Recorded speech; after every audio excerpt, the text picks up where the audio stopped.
Is it okay if we drink during this? Yes, totally. Yeah. No, it's just YouTube. I don't think they really care, but cool. See, So how y'all? We're good. We're over at David Judd's place. Awesome, nice. Is that in Athens or is that Atlanta? It's in Athens, GA. Cool, awesome. Right down the road then. Sweet. Y'all jamming or just hanging out? Just hanging out. I was practicing earlier, but nice. Then I usually come in over and see David after I play over at Nucci's. So. Oh, cool. That's where my band practices. It's a great facility. It's a great cause. I love everything about it. So I don't have a practice space in Atlanta, so I come up here and play drums. So. Yeah, no, it's like super good for the cost. Like there's nothing like that in Atlanta or really like anywhere else that I've ever seen. So it's pretty cool. I'm gonna try and get this to go full screen real quick. Let me see. Okay, we're not wearing pants though, just so you're aware. Okay, neither am I, so we're good there. Awesome. Yeah. Okay, but just keep your hands in view, please. Let's see. There we go. Okay, cool. All right, so yeah, I guess y'all ready to get this started? David suggested we do it in their hot tub, but I said no. No, yeah, I was gonna there's this cool little patio out back my apartment, but my Wi-Fi isn't great out there, but be a good night to do it outside. But yeah, it is. Cool. Yeah, it's getting to one of those Athens summers. Yeah, no, nice. Start hearing the crickets pretty soon, but yeah, cool. So yeah, I'll just start by telling you guys how I found out about Barbecue Killers. So it was, of course, from the movie Inside Out, and I remember just seeing you guys play and Laura just being up there just going crazy, and you guys are definitely the most standout band from that movie, and you guys just had the most energy, the most punk bands in the whole movie, I think. So how did you see it? I mean, you obviously came out before you were born. My dad actually found a copy of a DVD on Amazon for $10 one day or something, so we got it. And I can't remember if I heard the soundtrack first, because it was probably a couple years ago when I was thinking about moving here to go to college and stuff. So I was like, oh, I gotta get some Athens music in my brain and stuff. So, but yeah, and I've just been kind of obsessed with you guys ever since. I'm just this band, there's really nothing about them online. It's make some really sick music. But are y'all both from Athens to start with? Atlanta. Okay, cool, nice. Yeah, I was born and raised in Garden Hills. You know that neighborhood in Atlanta? That's right where my parents live. Yeah, right around there. So oh wow, it's really interesting. Cool. Yeah, they live kind of towards Lenox Mall. Oh yeah, okay, yeah, no, East Paces Ferry. Yeah, pretty much right around there. So, but yeah, I grew up in Chamblee, Dunwoody, that area. Okay, sweet. So yeah, not too far either. To the bowling alley. Okay, I don't know if that's still around, but nice. Cool. And did y'all move to Athens to start school, or just before then? Yeah, we both started in 82. 82, yeah.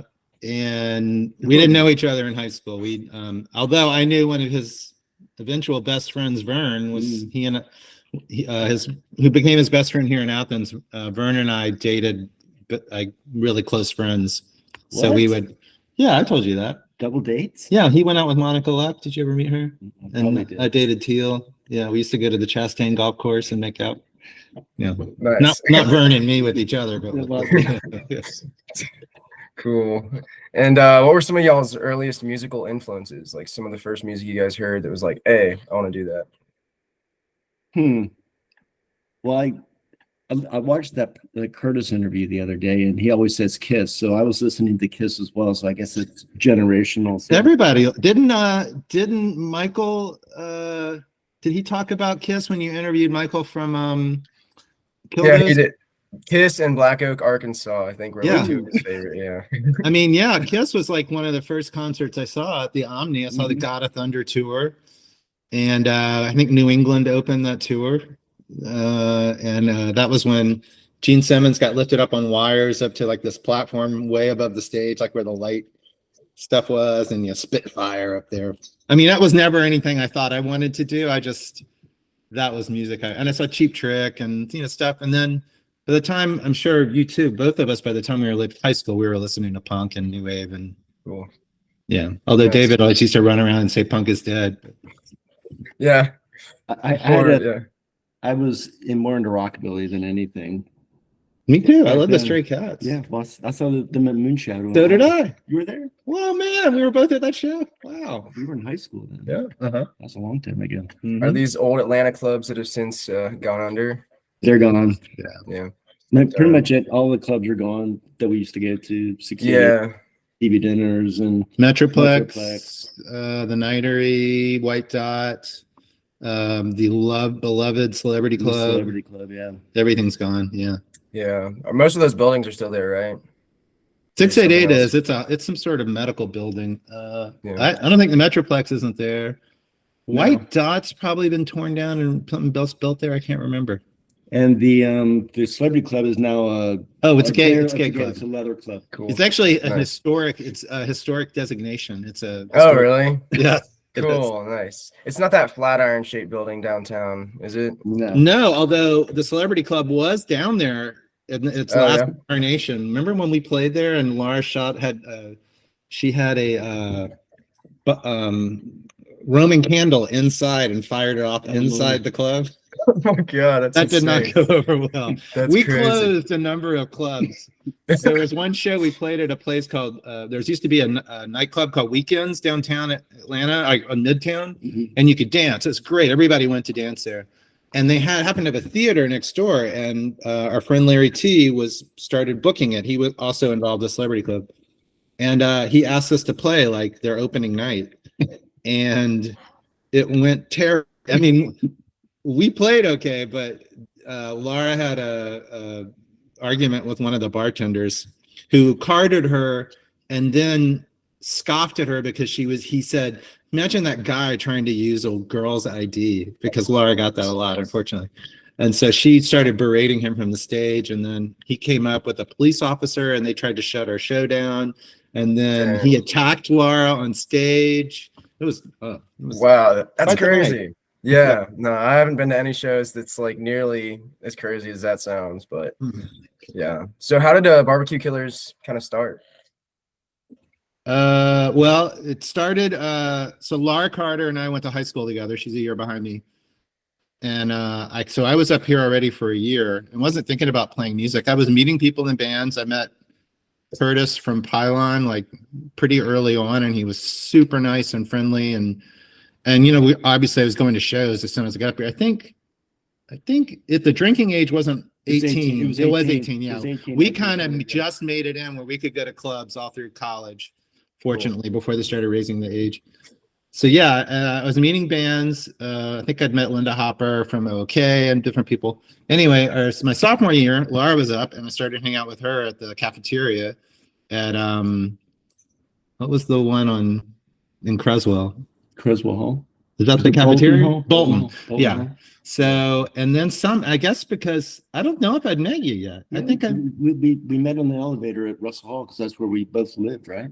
And you were roommates with Craig? Yeah. Yeah. Well, not In yet. passing. Yeah. Yeah. So Judd and I probably had already met because he was friends with Vern, who I already knew. And then you were friends with Todd Skelton, who I knew from high school, who ended up going out with Claire Horn from Barbecue Killers. So anyway, it's all okay. I'm going to get complicated. Cool. Okay. So sophomore year, Lars comes up. I catch Craig Williams and I go see the Talking Heads Stop Making Sense show at the Fox, and we give a ride to this girl from the radio station, Claire Horn, and that's how I met Claire. And we hit it off. And then Claire started hanging out with us, and Laura and Claire and I hit it off. And then we were going to see the Kilkenny Cats, the original incarnation, which was incredibly good. And we wanted to be in that band, but we couldn't obviously be in their band. So we decided we'd just make our own band, because Laura is not afraid. She's not afraid to do anything. She's like, sure, why don't we be in a band? Fuck it. So we decided to start, get some instruments. Claire got drums originally. We were going to switch off, but I was playing bass and Claire was playing drums. And then she started figuring out like she actually really knew how to play the bass and could write stuff. And I was probably better for drums. So, well, and also they were originally named as an Emotional Female. Emotional Females. And then it wanted to be changed to Emotional Feedback. Because that's how Haynes introduced us at the show, our first show. And so then we became Emotional Feedback.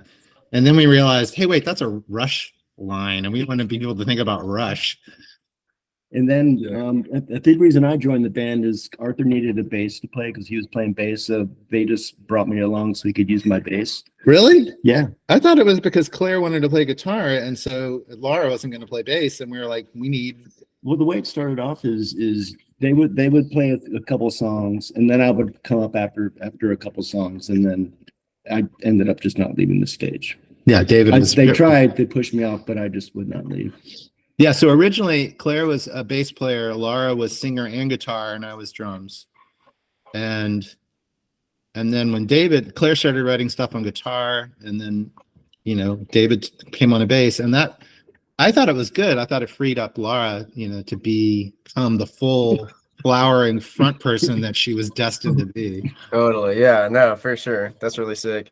And did you guys play any instruments before kind of talking about forming a band, or did you kind of like make you want to do it on the spot? I'd taken violin for 3 months in elementary school and got kicked out for not practicing. And then until I got a drum set, I never played anything else. So, and Cool. you were playing already. You were playing with Bob Boren, weren't you? Well, we might have played a show. We were just goofing off. Yeah. The first band I was in was Hippie Bob and the Homo Boy Scouts.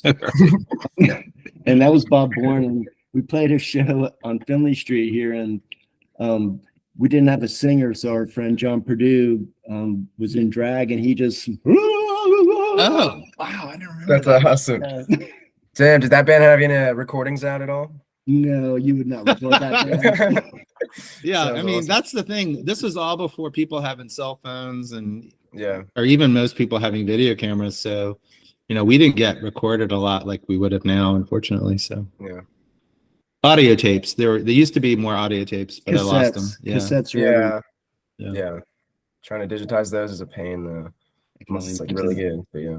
Yeah. Cool. I did so there's like an interview that Claire did for the UGA Media Archives like 6 years ago, and she was talking about a day y'all spent like taking photos, and she said that kind of like made you guys want to be in a band. It was like you guys had the photos, so now you need to be in a band or something.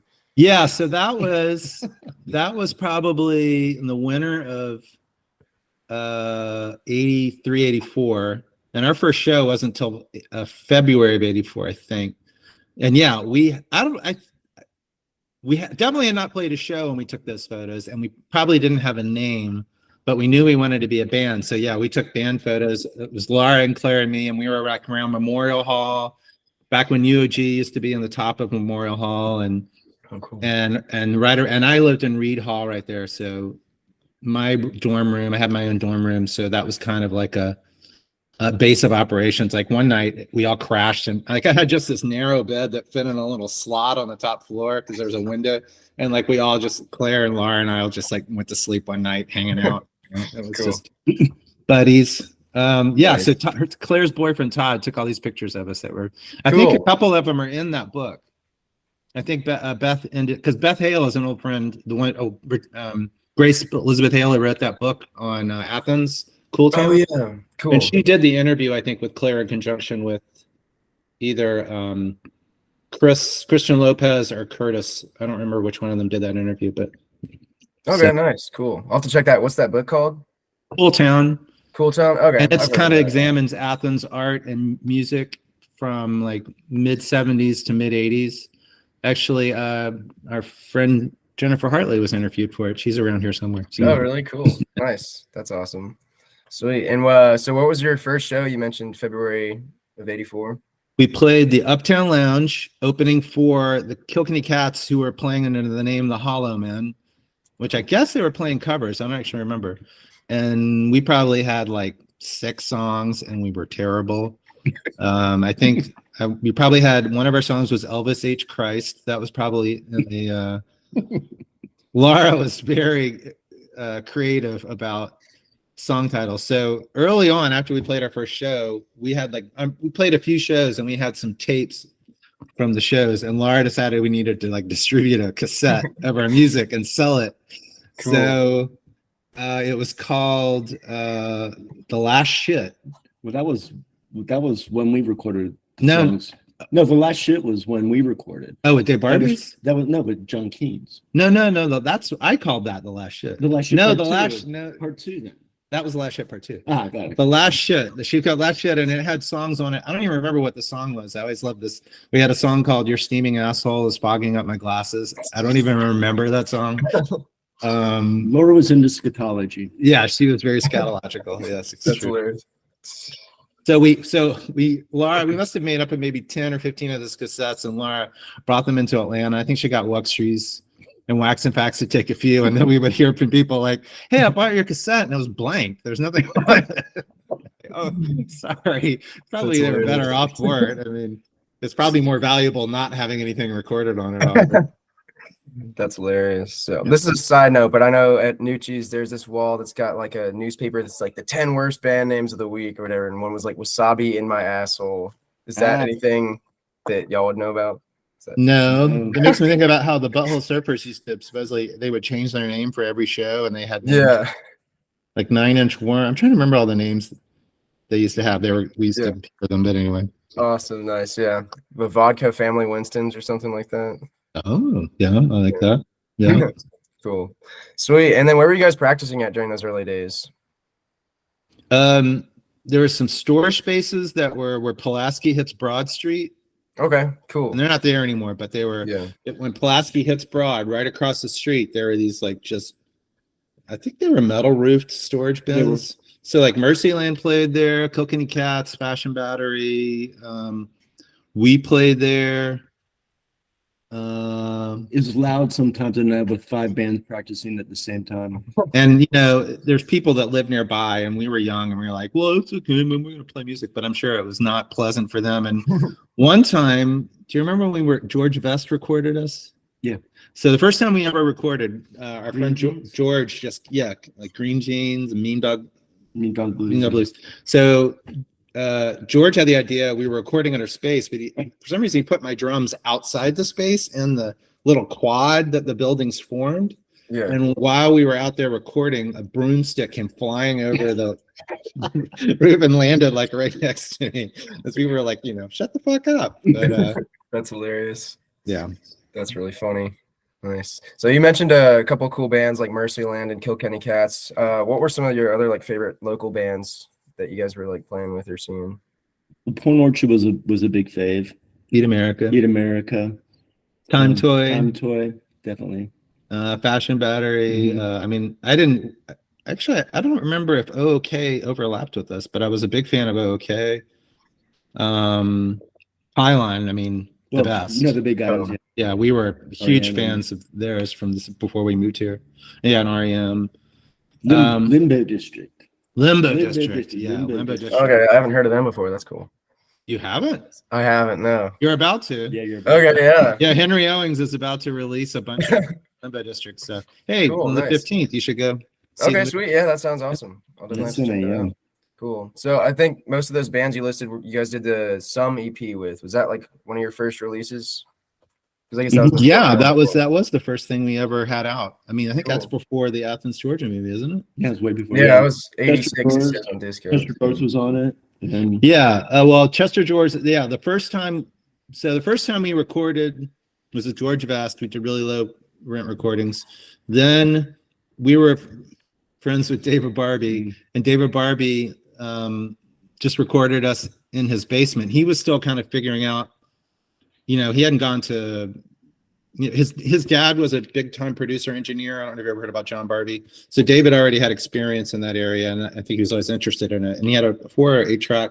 So we recorded in the basement of his house in Atlanta, and did B flat manor, and did like 8 songs. And it was, they're really very like compressed and dense, but I love listening to them because they're really like have a punch. So then the first time we went to the studio, we went to John Keene's and we did 3 songs. And so one of those songs, Chester George, was on that Some EP, which was, I think, Laura and Dave Barbie and Haynes's, Gene Lyons' idea to do the EP. And then there was a tour that we did in conjunction with that? No, I did not. I haven't heard of this. It was involved.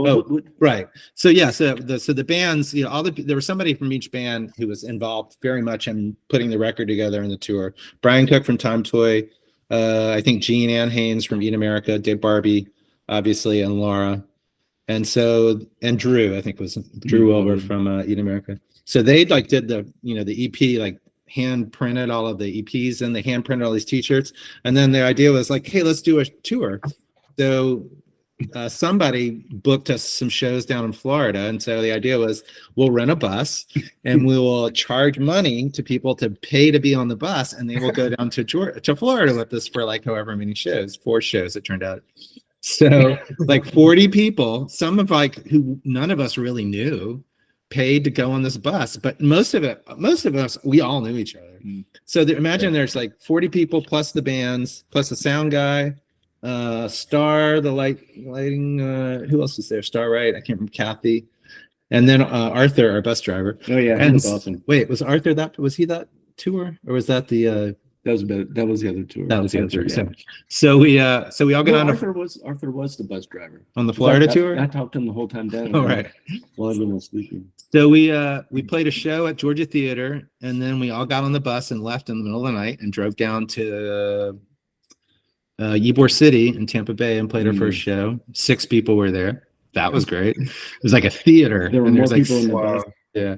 Then we went to Gainesville. It played a VWH or VFW. Yeah, V8 Club. Yeah, they only serve tomato juice. Yeah. No, VFW Hall. That was a great show. That was a lot of fun. Oh, and do you know Erica McCarthy? Have you ever met her? She's a filmmaker, video maker. She doesn't spend much time in Athens anymore. I think she's in Austin most of the time. She made a video of this whole tour that's great. Oh, really? Is that where she interviews videos from? Yeah, exactly. Okay, yeah. So Beverly Bad. Yeah, so she took a bunch of footage of it, and the VH. Now you got me saying it. The VFW Hall was fun because Drew somehow stole the American flag and wore it as a diaper during the In America show, which was awesome. And then I think he put it back because he was considerate that way. Yeah. And then we like when we played Gainesville, we all 40 people, we all stayed in one house. These people put us up, and I can't remember this guy's name, but he's still in touch with some people. You talking about in Gainesville? Yeah, that was. Go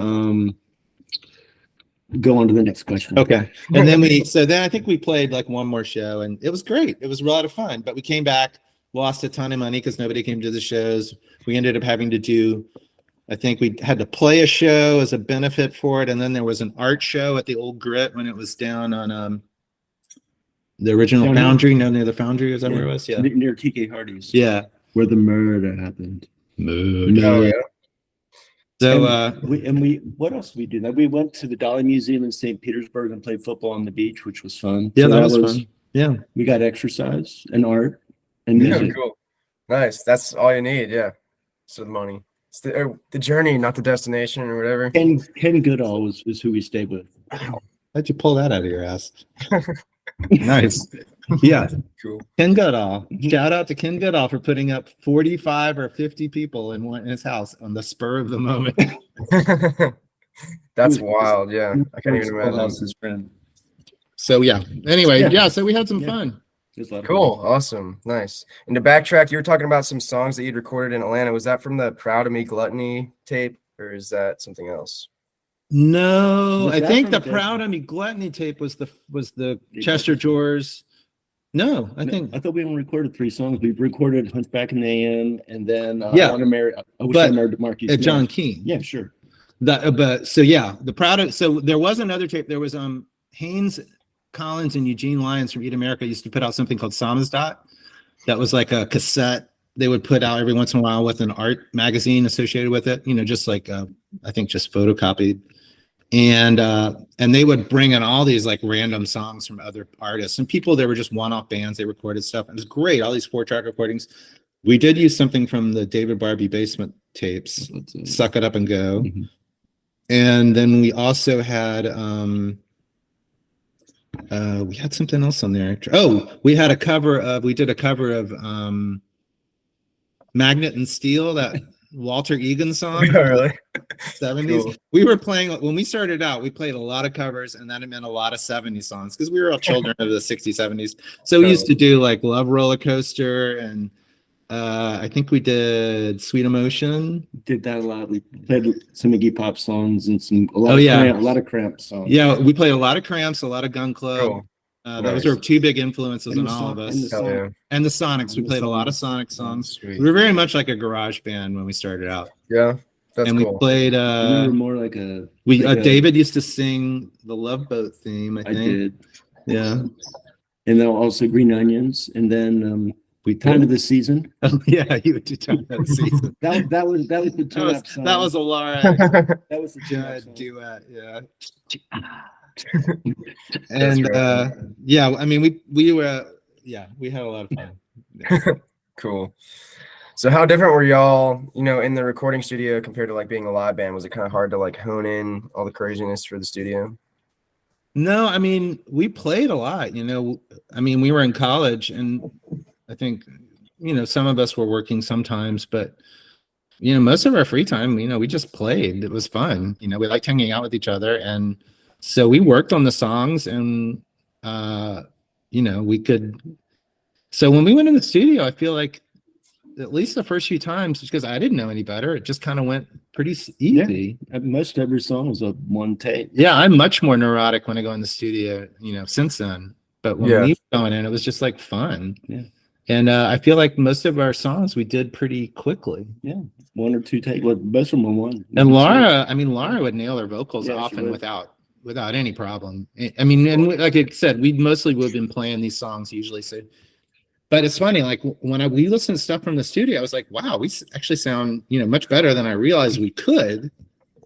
And like the first time we went into John Keene's, I remember David Barbie went in with us and he worked with John Keene to get the sound. And David used the replacement Stink as that EP. Yeah. So he used that as his reference, Cool. like, for what he wanted The us mix. to sound like, which was like Okay. really dirty and and it wasn't like it might have been a little compressed, but it wasn't. It had a lot of like kind of grit to it. And so that like those recordings, like the first stuff we did, John Keene's, are kind of my favorite because they just have that sound that we got. So. Nice. Cool. Are those gonna ever be released one day, you think? I've been talking to someone about doing it. You have? Yeah, I thought I told you I'd talk to Henry about it. Yeah. Oh, cool. I mean, there was a while. There's a friend of ours, somebody, Gordon Lamb, who lives in Athens. Okay, yeah. He was trying to get something out like 2007, I think. He talked to us about it, and he actually did a Kickstarter. But it did not kickstart. So unfortunately, the funds weren't raised. We didn't get enough interest. I'd like it if it came out. I mean, it seems crazy now that we're all almost 60. Like, do we even need to be out there? But there's a lot of stuff that we recorded that never got officially released. I mean, like that Chester George song was on the Some EP, but that's like, I don't even know if they pressed 200 of those. Yeah. Hard to find a copy. Yeah. And that's a great EP. I mean, the Eat America song is on it. Mercyland song, Amerigod. Such a great song. Cool. Background. Awesome.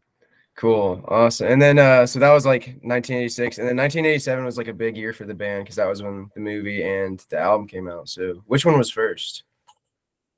I think the movie came out first. Yeah, because I think our thing was recorded February of '86. I think that's when they recorded us at Uptown Lounge. So the movie probably came out that fall. And at some point in there, Gary Held and David T. Lindsay had a label in Atlanta, Twilight Records, which is associated with Fundamental. And they liked us, and we were playing in Atlanta at Celebrity Club and Metroplex and 688. And, they said, hey, we'll put out a record. And that was just based probably on the first few recordings that we talked about, Chester George, I Wish I Married Marquis Smith, which is a Claire Horn title, because we were, except for Judd, we were all enormous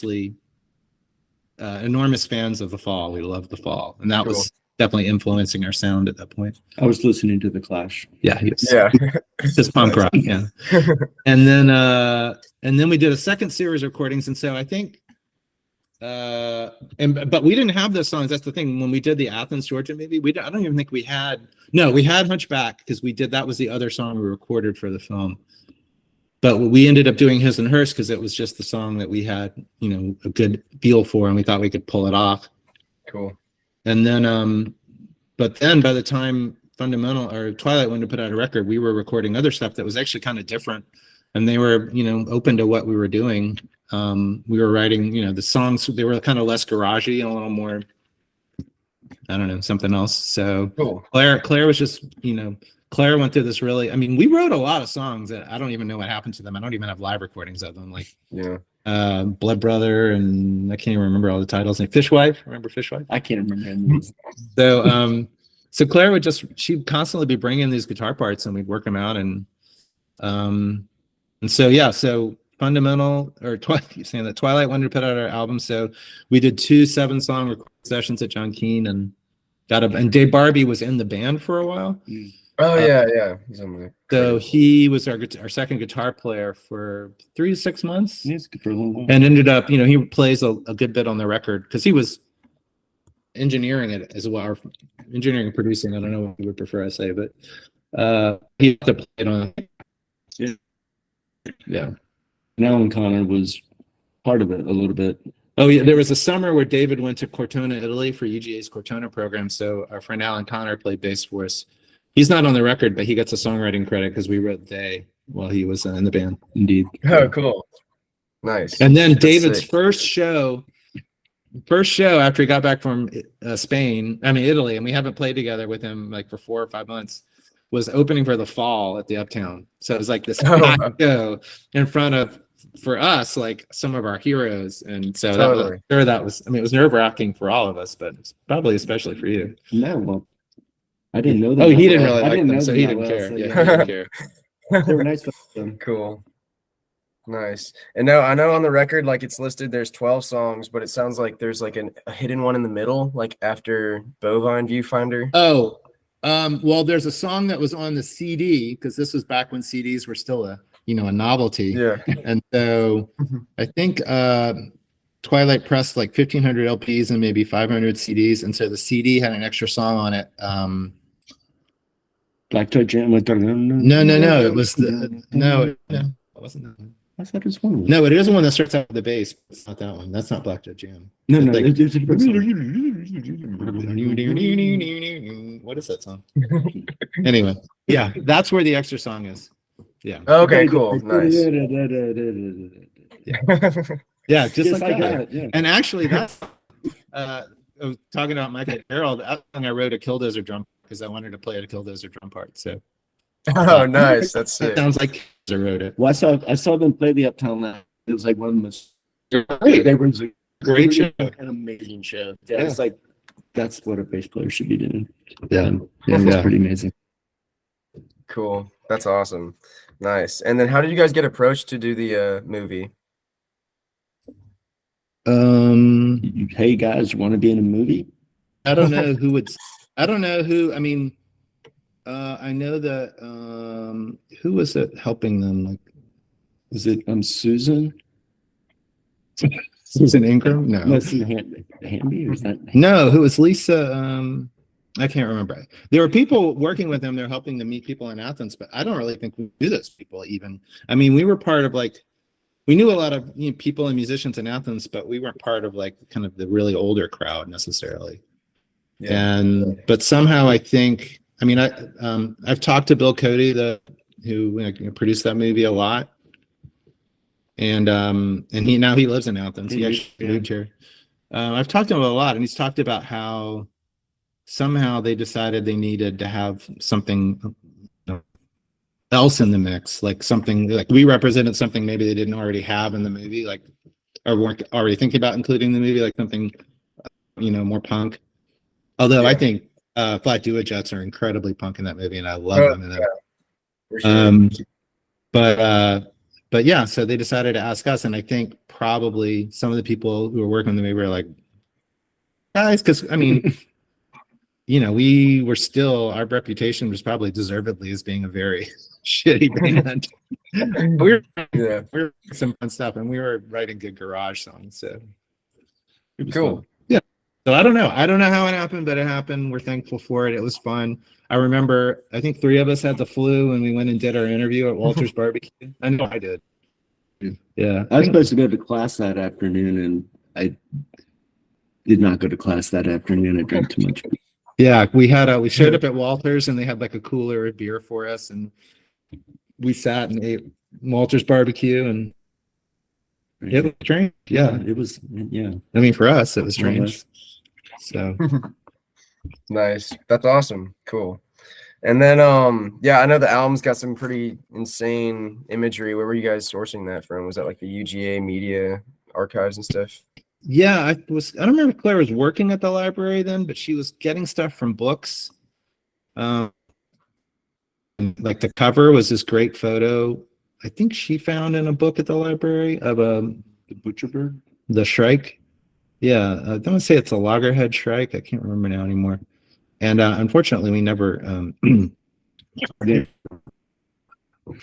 So we You're use gonna that. cut that part out. Yeah, right? yeah. Don't let the photographer Oh. know that we.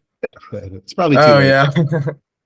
Yeah. I Uh, heard that Pylon for their the album with the T-Rex on it, that they didn't ask the person for permission either, and they were like gonna sue unless they so they had to like fly someone out to like take the picture again, same angle or something like that. I think Curtis told me that a while back, but something along Because those yeah, lines. I So- feel like the original photo was like from a postcard or something, but I might be wrong. Yeah, and because I remember like the vinyl, they had like Heard the that's wavy there. edges or something. Yeah, Hmm. I think I you guys never are heard that, but frozen yeah, for a we- sec. Yeah. Are we? You were freezing up a second ago as See. well. Yeah. Let me see. Kind of looks if I like can get- we were talking. It's like it looks like the lens has got like Vaseline on. Bob Gucci. Yeah. Why do you keep referencing think it's- Penthouse tonight? This is like the second time. David has one. about things. And So anyway, wait, what were we talking about? I don't even remember now. Let's Uh, see. music. Oh, right. We We're talking about the music. band. Yeah, We're talking the about band, Barbecue yeah. Killers. Yeah. Yeah, cool. And then how did you guys' stage presence like develop over time? Well, but you and Laura. I don't know how it just happened. I mean, nothing was planned. Well, some things were planned later, but we just Laura was was ready to engage the audience and talk to the audience. I mean, she was just had no, like, just, you know, giving people shit from stage and just like telling stories, you know, like she's just, you know, profane and hilarious and in different ways. Like, it wasn't always like, you know, trying to be shocking. It's just a very like clever, funny person and could just come up with great things. But yeah, after a while, I don't know, things, I don't even remember all of them. I mean, the Easter show, which one was that? was that the one where she came in on the cross? Possibly. And then John Purdue married her and Mary that time. on But it wasn't stage. Mary, but it was Sean from Kilkenny Cats. Oh, because Mary was Because Mary was underage. underage. Yeah, Mary was underage. Oh yeah. So Sean forgot. Sean was, that's right. Sean Sean was was right.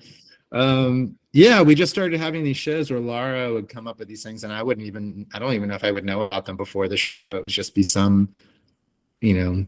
I think the music just kind of got me going. I mean, I wasn't really. Yeah. I mean, and Judd, you know, tended to play without a shirt on, and he would be wearing his Jodhpurs and, or he'd wearing his infamous fuck cheap t-shirt, which was my favorite. Cool. So we would, you know, and then Claire and I were just sort of, Claire was extremely funny on stage, would always come up with really funny things to say on the mic, but she and I were not like doing anything. Very stoic. Yeah, we were both. Yeah. Except for you. You would. Yeah, I was flailing about. Yeah, I was kind of like a wild man. Six. Yeah. Cool. So. You would sing Psycho. Mm-hmm. Yeah.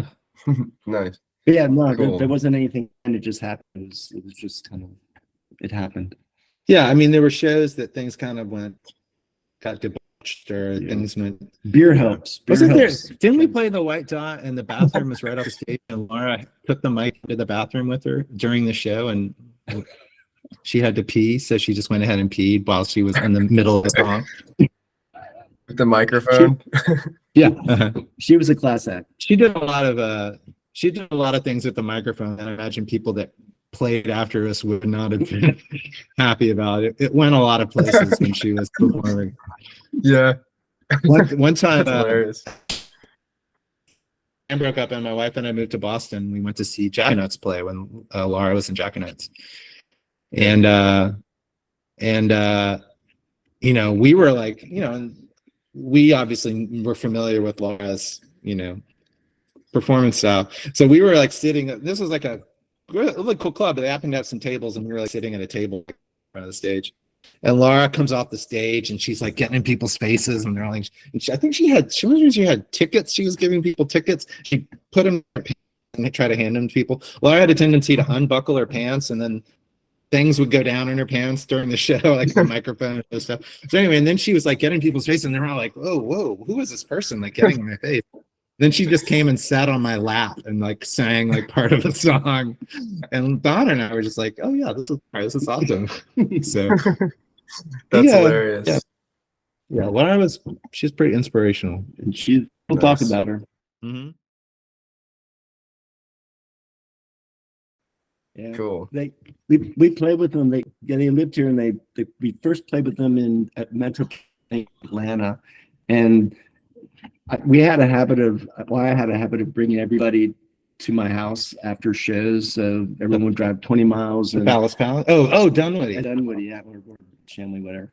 And the Butthole Surfers came and stayed at the house, and my parents would wake up every Sunday morning, kind of like not knowing what to expect, who was on the floor or whatever. So it was a full house, and Gibby was in the kitchen and asked my mom if we were Catholic, and mom said, "Why?" It's like because Catholics keep their trash can underneath the sink, but that's a story.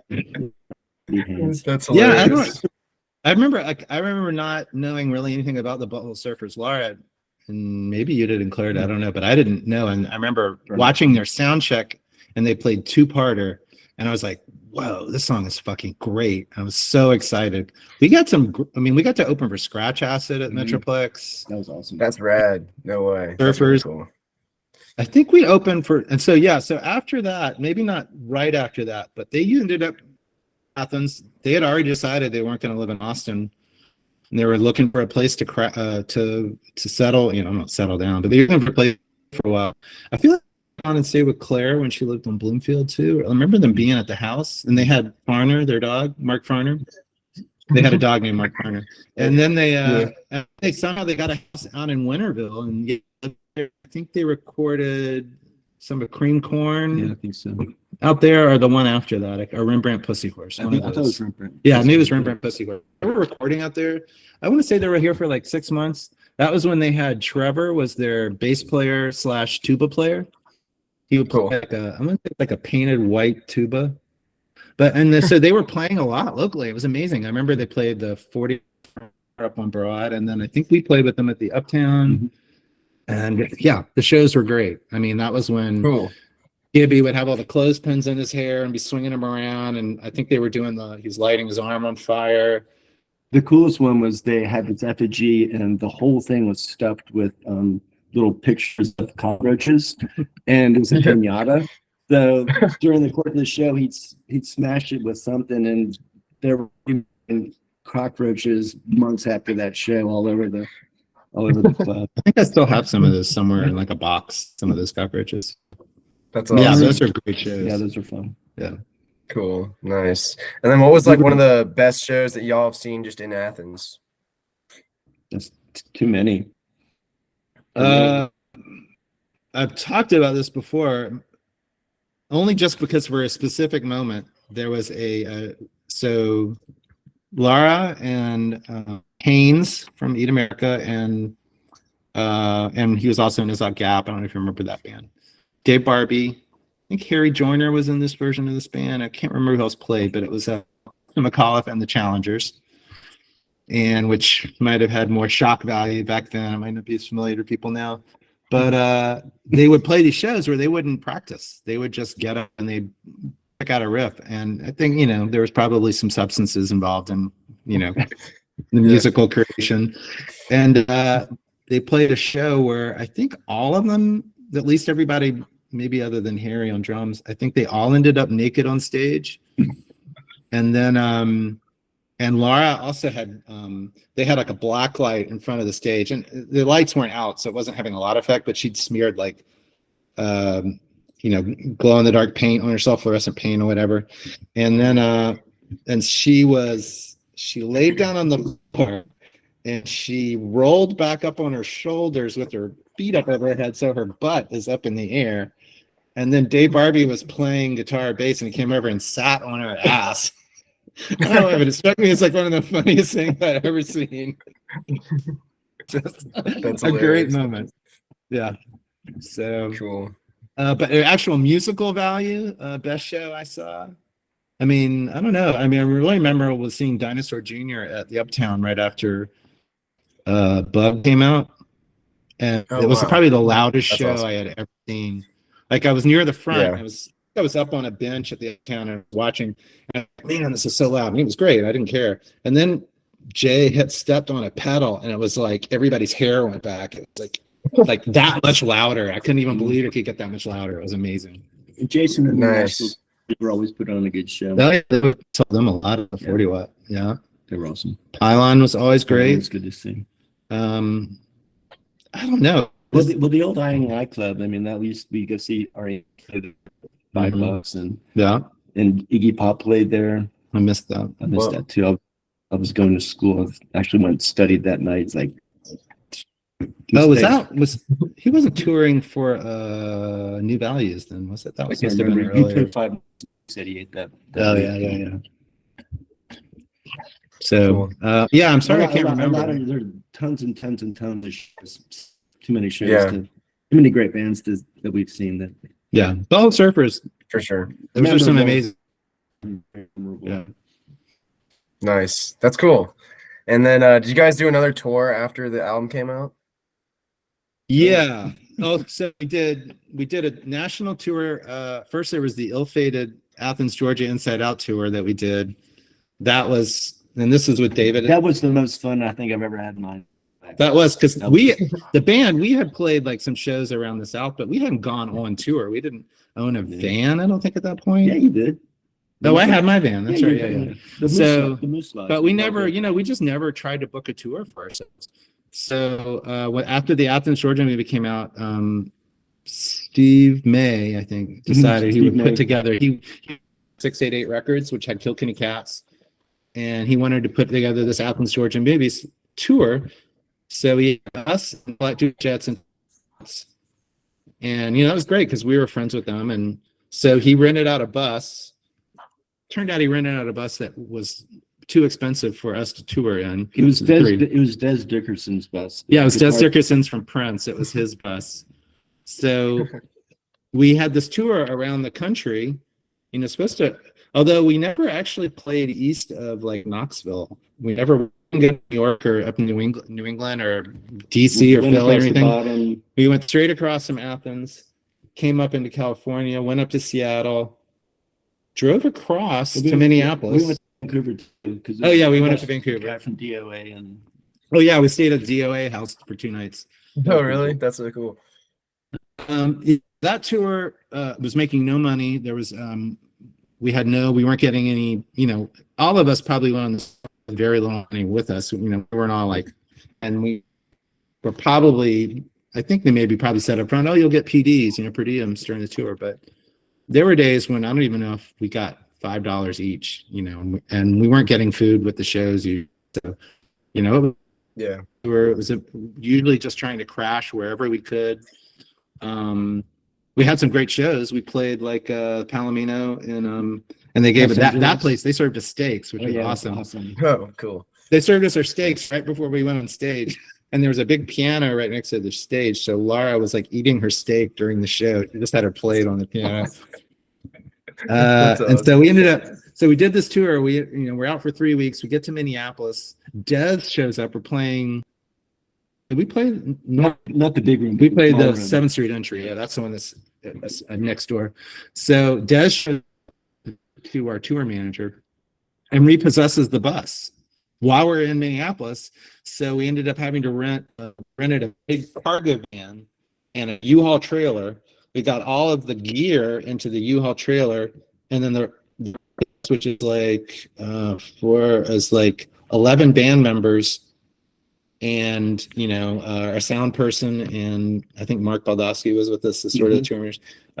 We this cargo van that had no seats, so we're all just piled up on top of our luggage, sitting in the back with no windows. And Oh, that Grizz sounds brutal. fled to adjust that base, which took up half the van anyway. So Yeah.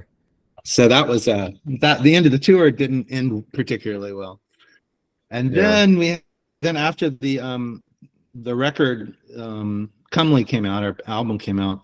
At that point, David, between the album came out, had graduated college and decided to move on. Yeah. So we invited our friend Drew to play bass, even though he wasn't really a bass player, but we just thought, fun. I'm really a bass player. No, you were a good bass player. I still don't know the A's, B's, or C's about anything. I played bass. Good man, instinct. You had instinct. My fingers. They know what to do. Yeah. So, and the other good thing about asking Drew to be in the band, I mean, well, maybe the only good thing is asking Drew to be in Drew to really get up and go about this. So between him and Laura, they booked us a national tour. Whoa.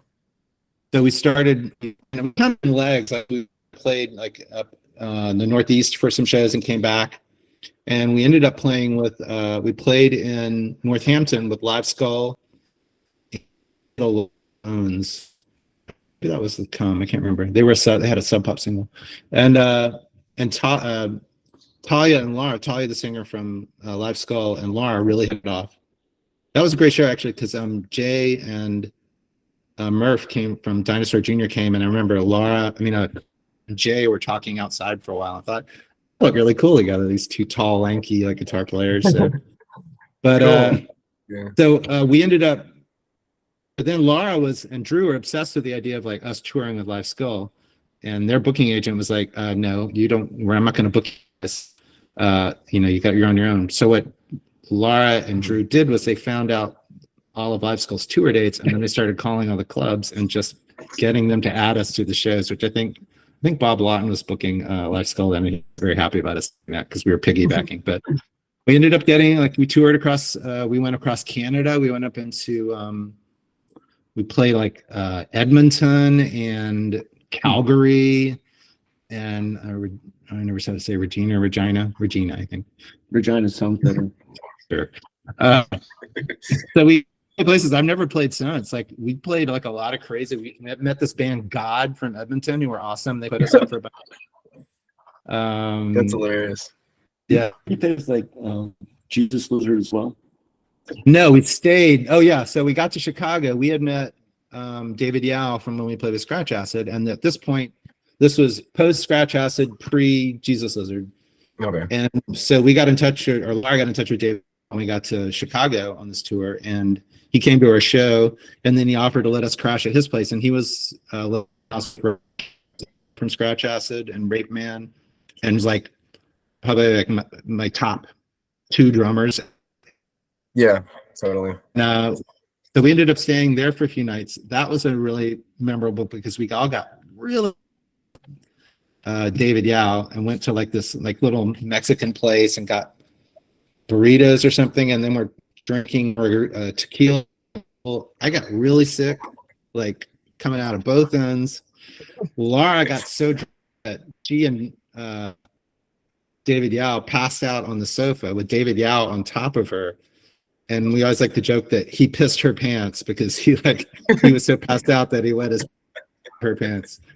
So I'm glad I was out of the band by then. Yeah. So when we had to play the next night, and somehow we made the show in Pain or something, or Carbondale. I think we went to Carbondale. Chip Shirley. So so anyway, Cool. that was an interesting tour. We had a lot of interesting. And of course, at the end of the tour, we were coming back, and our alternator had died in the van, and so charging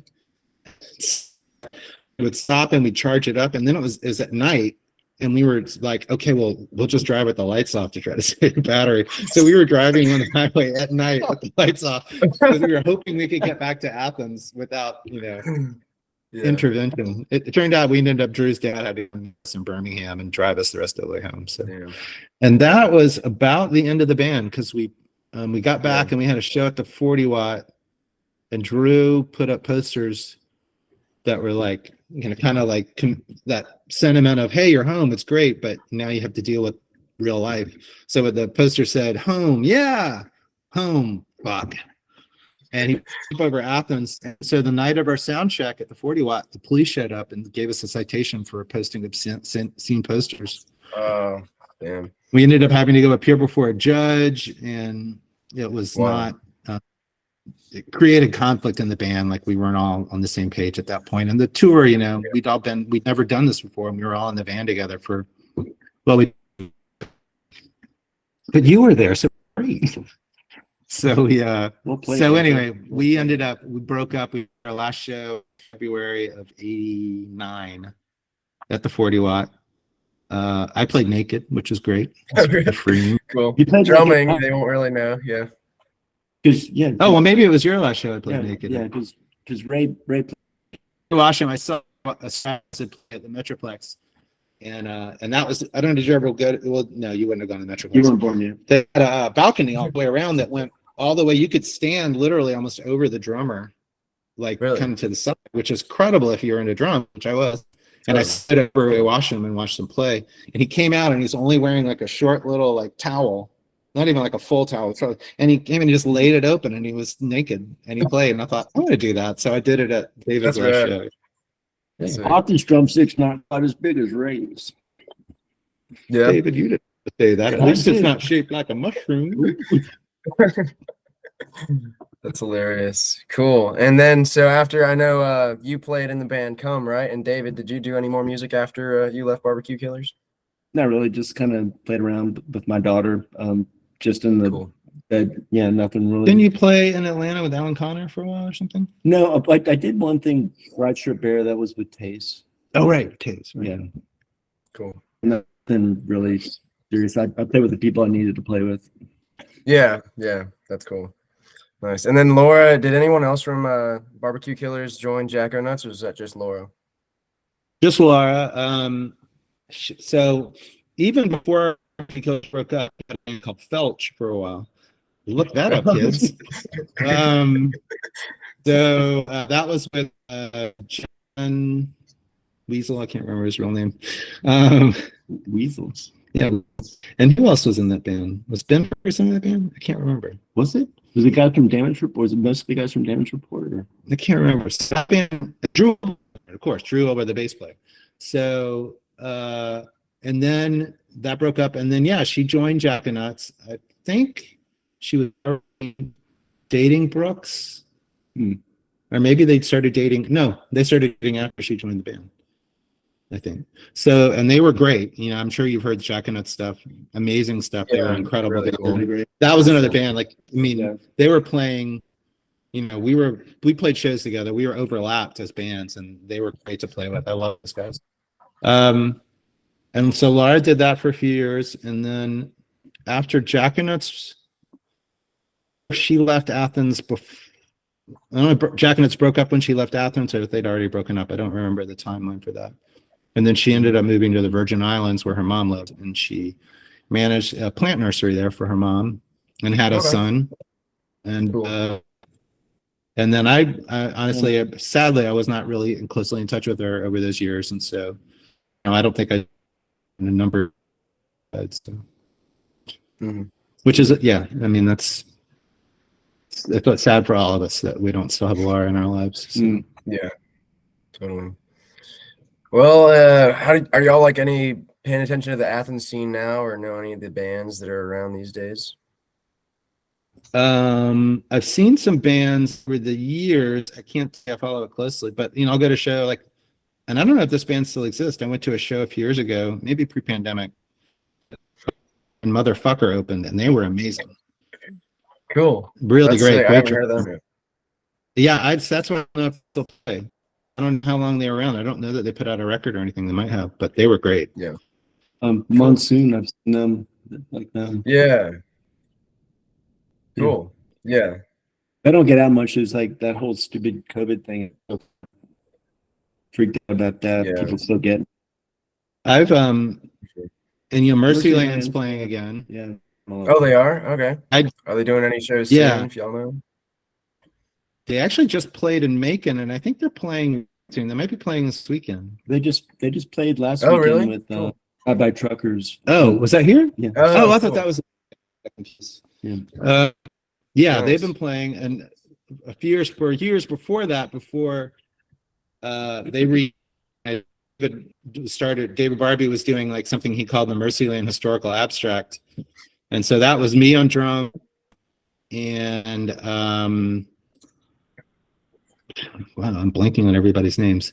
It's do you know Brian Poole from Elf Power and a bunch of other bands? He played guitar in that. I don't personally know him, but like I know Elf Power, but And Frank So using it. McDonald from the Glands, and I think maybe that was it. Maybe we play as a 4-piece.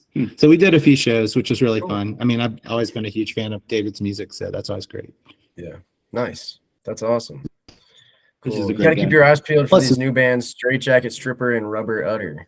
Those are my You're a bands. rubber udder. You can't fool me. Yeah, for sure. a Yeah, minute, no, is we this just just played a- our. This whole interview has just been a plug for myself. But yeah, no. That's what I'm saying. Man, cool. Shameless. Are you is Rubber Udder play out? We just did our first show last Friday, actually, at a house party. So Where y'all play? we played at this. It's like the new party house in it's called 1127 Oconee Street. They got like a mini ramp in the backyard and just like a big space for like bands to play in and stuff. So it's pretty cool That's back cool. there. Skater dive. Yeah. Yeah, no, One it's of, cool because it brings like Rick. One of our most there used to be a Rick on Halo had a skate ramp in his front yard back in the day. We one time so one of our most memorable and probably one of our first road trips as a band, Eat America had booked a show in Savannah, which is where Gene Lyons is from. And so they invited us to come down and play with them. It was a skate club, so it was all ages. And we didn't have a van at that point. I didn't have my van. And so we asked Vic Chestnut, hey, will you, or maybe he just offered. He said, I'll drive you, because he had his van. And so Vic drove us, and we were like 3 cars. I think Claire had her car and America cars. Dave Barbie had his 3 on the tree. Wait, was he? No, he wasn't with I us. thought No. 3 on the tree was at a different. No, he wasn't with us. David, don't interrupt my storytelling. Why do I always get chastised? I feel you. I don't know. So we all drove down in a caravan on like back roads, and at one point, a cop was following us, and so we were like trying to be cool, and it passed I think we were in the back, and he passed us, and we're like, oh, okay, well maybe he's just trying to get by us, and then he passed our second car in our caravan, and then he pulled up, I think, behind Haynes and pulled Haynes over, and Haynes ended up having like a suspended license or an expired license, so they arrested him and took him to jail, like in this little town somewhere. And Claire ended up having to, I think, bail him out with her credit card or something. Whoa. But we got him out, and we made it down to play the show, and then that was the first time. Cool. And then he left the country, and he's been out of the country ever since. That damn Haynes. Yeah. Well, he's got a PhD, son. He's got an So we ended up playing the skate park, and it was great. A skate club, and they had a huge ramp in front of the stage. They were skating. Awesome. They skated during the whole show. During our show. That was amazing. Cool. That's really Yeah. cool. Yeah, I know. When we played back there a couple times, and like there's been a couple boards that have flied over our heads, and we're just like, whoa, watch out. Wow. Yeah, I know. It's really wild, but it's a risk playing there, but it's pretty cool. But That's are there cool. any So, other like yeah. cool, yeah. Are there any more like stories from the band days or about Laura that y'all like want to share at all before we wrap this up? I'm trying to think. I mean, we had a lot of, we used to tour with Mercyland, and we would have a lot of fun with those guys. I'm trying to think of. There's just way too many stories, but Laura's the little Mexican. Well, boy. Laura and David Barbie in particular were hilarious together. They were really good friends, and just shared a lot of same humor, and they made some great recordings together. I think an amazing cook, and she made really good Bloody Marys. She was, yeah. Oh, When Cum came to town, we stayed with Laura and Brooks, and then she made this incredible dinner for us. She used to cook at Harry Bissett's. She was a chef at Harry Bissett's, this restaurant downtown Athens. And I remember Donna and my wife lives outside Athens. We all went to eat there, and Laura came out and talked to us. And Donna's mom thought Laura was great. You know, they just shared all this like same opinions and things. Yeah. My funny story with Laura is we were driving downtown Athens, and she had a Triumph TR4 or something like that, and there were like 7 of us in that car, and I was sitting in the back seat and was driving, and I don't know why I did this, but I stood up and put my head in her crotch while she was driving, and there was a police officer right behind us, so we get pulled over. And what did he charge you with? I don't know, smelling stuff, I guess. I don't know. This was before the DUI thing really came into play. So the officer asked, which one of you hasn't been drunk? And they just let us go. Wow. Yeah, that was they charged you with assault with a deadly sniffer. Awesome. Laura had a lot of vehicle adventures. That Triumph, if I remember correctly, to the front of a Popeye's chicken in Havana, and smashed right into the brick wall, and it was scary because we thought she'd shattered her kneecap, which would have like taken her out for like mission for, but she got really lucky and can walk away from it literally, but she came out relatively unscathed. Sometimes when you want chicken. She flipped the old Barbecue Killers van, and the Magic Years of Learning really? Van. Yeah. Wow. When we were, after Drew joined the band, we needed a van because my van had crapped out. So we bought the Magic Years of Learning van, which was Magic Years of Learning was a children's nursery school or daycare place in Athens. And we never painted over it. So we toured in this van that said the Magic Years of Learning on the side, which was probably great. I think it helped us get across like and stuff because people thought, oh, they seem innocent. Claire and I would sit up front, and we were kind of nerdy looking, and we're like, oh, they're fine. Cool. But after the band broke up, Laura kept driving it, and she flipped it on 78 again, walked away as far as I remember, but totaled the van. That's wild. Damn. It was not a reliable driver. She wasn't a good driver. I drove mostly. I would be driving home at night. Yeah. When back then there was a lot of late nights driving up and back 78 and stuff at 2 a.m, 3, because 688 shows would be over at like 2:30, and then you drive back to Athens. So yeah, totally. That's cool. Have we actually talked about the band? The which? Have we actually talked about the music enough? I don't even know if we. No, yeah. What so like you were mentioning how like Gun Club and The Fall were some of your biggest influences, and Scratch Acid. Like, what genre, I guess, if you can even apply it to Barbecue Killers, would you consider it? I don't even try to even do that. Don't even try. I mean, we were classified as punk, but that was probably more about attitude than strictly like the music. I mean, you could just go from the stuff that we were listening to was like that, like the bands you mentioned, All Scratch Acid, Gun Club Cramps, but a lot of stuff. And like I said, we did this. We would play all these 70s covers in our set too. Like I don't think we did like anybody. Probably. I mean, hopefully not. And I don't think anybody around here. We just sort of. I mean, I think that's a lot of that's Claire and Laura just kind of developed style and sound. Claire is an amazing guitar player. Yeah, she is. Come up with these, write these whole like intricate parts and do them out, and like a song like Sarcophag or Bovine Viewfinder on the record. They have like these almost like disparate parts that we would make work together, and then like Claire would great guitar parts, and then like when we did Bovine Viewfinder, like Claire didn't, we didn't have solos. I think she played a solo on Hunchback in the Morning, but And then we did Bovine Viewfinder in the studio and recorded. And then Claire, I guess, had the idea like, oh, I want to do this over the end. It's not something that I remember. She just put this incredibly beautiful guitar solo on it. Like, I mean, it seems easy to say it, but I mean, it really makes me emotional when I listen to it because it's beautiful. It works so well with the song, and it's such a beautiful solo. And just knowing that she played it, it kind of moves me whenever I hear it. It's my favorite guitar solo. Well, all right, David. Awesome. Yeah, really. Okay, I believe you. Hey, Claire. Hey, Claire. Awesome. And y'all were mentioning that Laura was coming up with most of the song names, or was that like a group effort? Because those are it was group effort. really funny. Claire came up with Sarcophag, Great Neck. The Crowd Not Me was named after Judd. Oh no, was that you or was that named after Melvin? Probably Melvin. It was something about Blackjack Jam was named after David. Yeah. The Crowd Not Me was named because somebody said that somehow that tied in with the band starts the slamming. I can't remember how those two fit together, but it was something about the crowd, not me.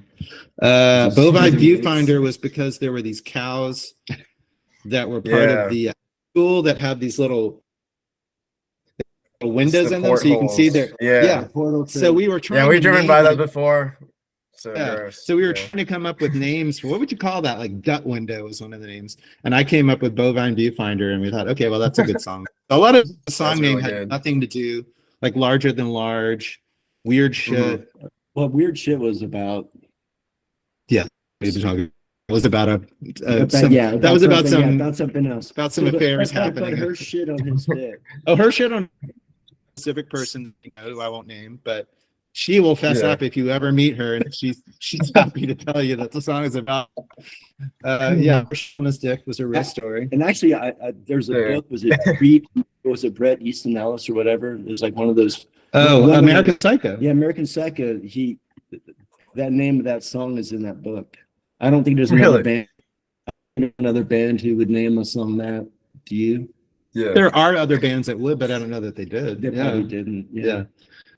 So everybody one, we had so we would have song titles, because it was fun to name things, and you can only name the band once usually, so naming songs was like part of the fun of being in the band, was like coming up with funny names. So totally, that's cool. Most of the stuff that like we write usually starts off with just like a song name, and then we like, oh yeah, what would that song sound like? So it's usually like from song names, we're like, oh yeah, try to song. Oh, I don't think we ever did that. Like the song names were applied to existing songs. That's pretty tough. To come up with a song just based on the title. Yeah, there's like not all of them, but like some of them. Yeah, but it's always pretty cool. And you have it's good to hear that like name of that song. Do you have to use the name of that? You have to use the words in the name of that song in the song. No, not necessarily. Just like it could be about whatever, kind of like y'all. No, it's like the song has a name, and then the song is about something else, but it's name it, like name your car, Yeah. What's your car's name? I don't have a name for my truck was. Mine's Eddie. Oh, Eddie. Eddie Nice. Cochran. Yeah. Eddie. Nice. Cool. Nice. Awesome. Yeah, I don't have a name for my truck, but I should come up with one someday. That'd be cool. You need to. I mean, your name and stuff. Yeah, that's true. Yeah, I know. It's got it. Do you have a rubber udder bumper sticker on your truck? I know. No, I've got one for my other band, Straight Jacket Strippers, but I'm gonna try and start printing some rubber udder stickers out soon, though. It'll be next. So if I see a truck in Athens that has Straight Jacket Strippers sticker on it, then I can be pretty sure it's you. Probably me. Yeah, I don't think most people put them up in the bathroom. I don't think most people put them up on their cars and stuff. But yeah, fair enough. Cool. Awesome. Well, is there anything else that y'all want to like talk about or say? What are you studying? I'm studying film and maybe like composing in film, because like I think it'd be cool to kind of like, mix doing music with like the film studies that we're doing. But we'll see. I mean, I've changed my major so many times, I can't really change it ever again. Just also got 1 year left pretty much, so. Oh, cool. It's been pretty cool. From Chris. From who? Chris Kogan. He's a adjunct professor over there in the film. Chris Kogan. The name sounds Multi-million. familiar, but I don't have a professor. He also had a band here. I mean, I don't know if they still play Melted Men. Have you ever heard of Melted Men? Melted Man? No, I haven't. They're That's more cool, though. European, but I think most everyone lives over in Europe, and he's over here. They still do Oh stuff. yeah. Yeah. It's cool stuff. So again, that Cool. was another when we were playing when Barbecue Killers were playing in the 80s. Chris Cogan had a band with Beverly Babb. I don't know if you would have met. I think she still lives in the Athens area, but I don't know. She gets out in the scene. And Ro, who tends bar or used to tend bar at Manhattan. I don't know if she still does. And they had a band called Ray Ugly. It was great. They used to play. I think they played with us our last show. At least our last show with you. I think they were on the bill. Didn't they? Yeah, they were great. Yeah. Oh, nice. Anyway. Awesome. Cool. And And what did y'all study at UGA? I don't think I asked that. Oh, I got a business degree. Extremely Oh, yeah? useful. Yeah. I studied Totally. landscape architecture, and He actually is a landscape architect. Yeah. Yeah. So Actually, he Oh, used to- nice. yeah. That's awesome. Yeah. Yeah, I'd actually thought about. I did business for a semester, and then I thought about doing something with like landscaping. But that's cool. it's Nice. fun. Yeah, I started doing music, and then I realized that studying music just like was not what I wanted to do. You know, it's more something that Right. you feel or play. So, but yeah, I know. Usually, I'm so glad that the Athens music scene is still here, and there's just like still so many cool bands just always playing. It's like, Mhm. Yeah. Yeah. I mean, it's a much bigger music scene than it was back, in the 80s. yeah, I mean, I think it's, exponentially larger, the number of different people playing music. I don't even know where everybody plays. I don't think there are like There's a lot of small things. storage bins that people can play on Yeah. storage bases. yeah. So everybody plays Cool. Nucci's like that, Yeah. like I do. So, yeah. Cool. Yeah, when did Nucci's come around? That was like 90s or 2000s. I don't know. It was around like when I moved back in 2006.